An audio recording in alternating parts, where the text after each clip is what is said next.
اور بھی ہیں اتنے زیادہ میں، بلکہ یہاں تک کہ امیر المومنین علیہ السلام نے گارنٹی لی ہے. درود بھیجیے محمد وعلی محمد.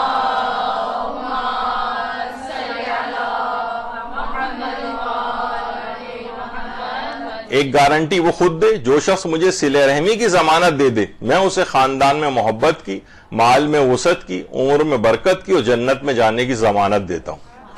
اور جس کے امیر المومنین گارنٹر بن جائیں، آپ سوچیں کہ جو کہ قسیم جنت و نار ہیں، وہ ابھی سے اعلان کر کے گئے ہیں، تو کس قدر یہ عظمت کا حامل ہوگا یہ عمل.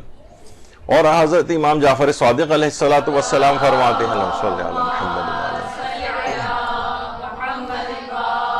کہ جو شخص یہ چاہے کہ اللہ اسے سکرات موت سے بچائے، اسے چاہیے کہ وہ رشتہ داروں سے صلہ رحمی کرے، والدین سے نیکی کرے. جو بھی ایسا کرے گا اللہ اس سے موت کی سختی کو آسان کر دے گا اور اپنی زندگی میں کبھی مفلس بھی نہیں ہوگا.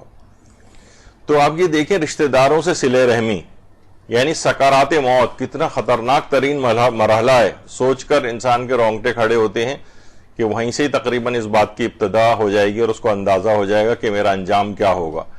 تو اللہ اس کو سکرات موت کی سختی سے بچائے گا، موت کو بھی اس کو آسان کر دے گا. یعنی بالکل اس طرح جس طرح ایک پھول سونگایا جاتا ہے، انسان مومن پھول سونگے گا اور اسی میں ہی اس کی روح قبض کر لی جائے گی. یعنی کچھ احساس ہی اس کو نہیں ہوگا اور زندگی میں بھی کبھی مفلس نہیں ہوگا. اور رزق و روزی میں کس قدر اضافہ بار بار روایات کے اندر اس کا جو ہے وہ تذکرہ آ رہا ہے. اور حتیٰ کہ بلائیں تک دور ہوتی ہیں روایتوں میں کہ عمر دراز ہوتی ہے، بلائیں دور ہوتی ہیں، اس کے اعمال پاک و پاکیزہ ہوتے ہیں. اچھا، اعمال پاک و پاکیزہ ہونے سے مراد یہ کہ یعنی اس کی ریاکاری سے پاک ہوں گے، قبولیت والا کوئی مسئلہ نہیں ہوگا کہ اس کے قبول نہیں ہو رہے ہیں اور عمل کرتا چلا جا رہا ہے کیونکہ پاک و پاکیزہ ہو گئے، اس کے اعمال ہر قسم کے غیر الہی نیتوں سے پاک ہو جاتے ہیں.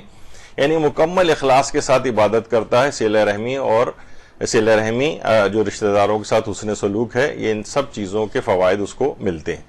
اور بھی روایات کے اندر کتنا زیادہ روایتوں کے اندر اس کے فوائد بیان ہوئے ہیں کہ اسے رضائے پروردگار حاصل ہوتی ہے، فرشتوں کی خوشی کا باعث ہوتا ہے، شیطان کو اس کی شکست ہو جاتی ہے، رزق میں وسعت ہوتی ہے، اس کی انسانیت میں اضافہ ہوتا ہے، دلوں کو خوشحالی ملتی ہے، جن سے وہ کر رہا ہوتا ہے صلہ رحمی وہ بھی خوش ہوتے ہیں، اس کا اپنا دل خوش ہوتا ہے، لوگوں میں اس کی ثنا اور تعریف ہوتی ہے، زندگیوں میں برکت آ جاتی ہے. اموات جو دنیا سے چلے گئے ہیں، روایتوں میں ہے کہ اگر وہ دنیا سے چلا بھی جاتا ہے تو اس کو اپنے بچوں کی خوشحالی کی خبر دی جاتی ہے.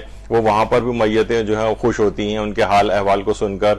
ثواب کی بے پناہ فراوانی ہوتی ہے. غرض کیا کچھ فوائد روایات کے اندر اس صلہ رحمی کے نہیں بتائے گئے. تو یہ سب چیزیں ہیں.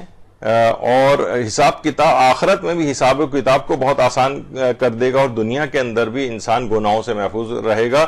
یہ حضرت امیر المومنین علی ابن ابی طالب علیہ السلام فرماتے ہیں.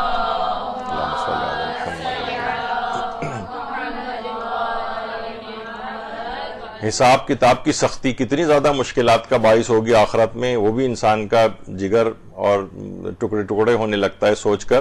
لیکن وہ انتہائی آسانی کے ساتھ، روایتوں میں بہت سے مومنین کا تو اتنی آسانی سے ہوگا کہ جتنا وقت 2 رکعت نماز میں مستحب پڑھنے میں لگتا ہے، بس اتنی دیر میں ان کی ساری زندگی کا حساب ہو جائے گا. تو وہ یہ سارے اعمال اس قسم کے ہیں کہ جو کہ اس باعث بنتے ہیں کہ انسان جو ہے وہ ان اعمال کی طرف رغبت کرے.